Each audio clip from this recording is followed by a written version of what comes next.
ಮುತ್ತಪ್ಪನಾರ live ಐತಿ. ಇದು ಭ್ರಷ್ಟಾಚಾರ ಆದ ಬಗ್ಗೆ ಪಿ ಎಸ್ ಅವ್ರಿಗೆ ಕಂಪ್ಲೇಂಟ್ ಮಾಡಿದ್ರಿ ನೀವು, ಏನಾಯ್ತು? ಇಲ್ಲಿವರೆಗೆ ಏನಾಗಿತ್ತು?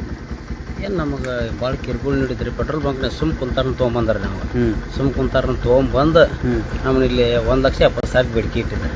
ನಾವು ಆಡುವಾಗ ಹಿಡ್ದಾರ ಅಂದ್ರೆ ಹಿಡಿಲಿ ಓಕೆ, ಅದಕ್ಕೆ ತಂದು ಓದಿಲ್ಲ ನಮ್ಗೆ, ಅದಕ್ಕೆ ಓಕೆ. ಸುಮ್ ಕುಂತಾರನ ಅಲ್ಲಿ CCTV ಫುಟೇಜ್ ಅದಾವ ಎಲ್ಲೇ ಪಂಪ್ನ್ಯಾಗ ಹೋಗ್ರ ಅವ್ನು ಇನ್ನೂ ತೆಗಿಸ್ನೀವ್ ಅಲ್ಲಿ ಕುಂತಾರನ ಹಿಡ್ಕೊಂಬಂದು ಒಳಗೆ ಹಾಕ್ಯಾರ ಒಂದು ಬೈಕ್. ಅದು ಕೂಡ ನೀವು ಕಂಪ್ಲೇಂಟ್ ಮಾಡಿದ್ದೀರಿ. ಈಗ ಇನ್ನೂರಿಗೆ ಲೋಕಾಯುಕ್ತವ್ರು ನ್ಯಾಯ ಕೊಡಿಸಿದಾರೆ ನಿಮ್ಗೆ?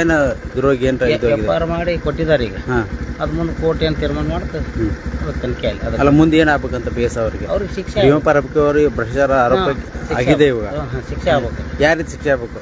ಈ ಕೋರ್ಟಿಂದ ಶಿಕ್ಷೆ ಆಗ್ಬೇಕು. ಮತ್ತು ಅದ್ರ ಮತ್ತೆ ಇನ್ನೂ ಸಿಬ್ಬಂದಿಗಳು ಅದ್ರ ಭಾಗಿಯಾಗಿದ್ದಾರೆ ಅಂತ ಐತಿ. ಹೌದು, ಯಾರ್ಯಾರು ಆಗಿದಾರ ಅಂತ? ಸಂತೋಷ್ ಬಿರಾದಾರ, ಮತ್ತು ಹೊಳ್ಳಿ ರಮೇಶ್ ಸಮಗಾರ, ಅವರು ಯಾರು ಸುದ್ದಿಗಳು ಯಾರು ಅಂತೇಳಿ ಅವರು ಇದ್ರಂತ ನಾವು ಬಂದಾಗಿದ್ದಿಲ್ಲ. ಪ್ರವೀಣ್ ಘಾಟ್ಗೆ ಅವರು ಪ್ರವೀಣ್ ಘಾಟಿಗೆನೂ ಮನೆ ತೊಗೊಂಡಿದ್ರು, ಚಕ್ಕಾಳರು ತೊಗೊಂಡಿದ್ರು ಅವರು ಭ್ರಷ್ಟಾಚಾರ ಇದಾರ. ಅವರು ಅದಾರ. ಅವರು 60,000 ರೂಪಾಯಿ ವಸೂಲು ಮಾಡಿದ್ದಾರೆ. ಅದು ನಿಮಗೆ ದಾಖಲಿದೆ? ಅದು ಏನಿಲ್ಲ, ಕರೆಸಿದ್ರು ನಮ್ಮನ್ನ, ಕರೆಸಿ ಹೇಳಿದರು. ಅದನ್ನ ಬರಗೊಡ್ದು ನಾನಾ ಮುಗಿಸಿ ಕಳಿಸಿದ್ದಾರೆ. ಗುಡಿ ಅಂತ ಚಕ್ಕಾಳವ್ರನ್ನ ಹಿಡ್ಕೊಂಬಂದು 60,000 ರೂಪಾಯಿ ಇಸ್ಕೊಂಡ್ರು. ಪ್ರವೀಣ್ ಘಾಟಿಗೆ ಅವರು ಮತ್ತು ರಮೇಶ್ ಸಮಗಾರ್ ಅವರು. ಇಲ್ಲ, ಟೋಟಲ್ ಆಗಿ ಈಗ ಕೆರೂರು ಪೊಲೀಸ್ ಸ್ಟೇಷನ್ ಒಳಗೆ ಯಾರ್ಯಾರು ಭ್ರಷ್ಟಾಚಾರಿಗಳದಾರ, ಯಾರ್ಯಾರು ಇದರಲ್ಲಿ ಇನ್ವಾಲ್ವ್ ಆಗಿದ್ದಾರೆ ಅಂದ್ರೆ ಕೆರೂರು ಸ್ಟೇಷನ್ ಆಗ್ಬೇಕಾದ್ರೆ ಅಲ್ಲಿ ನೊಂದು ಬಂದವ್ರು ನ್ಯಾಯ ಸಿಗ್ತಿಲ್ಲ ಅನ್ನೋ ಒಂದು ಆರೋಪ ಇದೆ ಎಲ್ಲರಿಗೆ.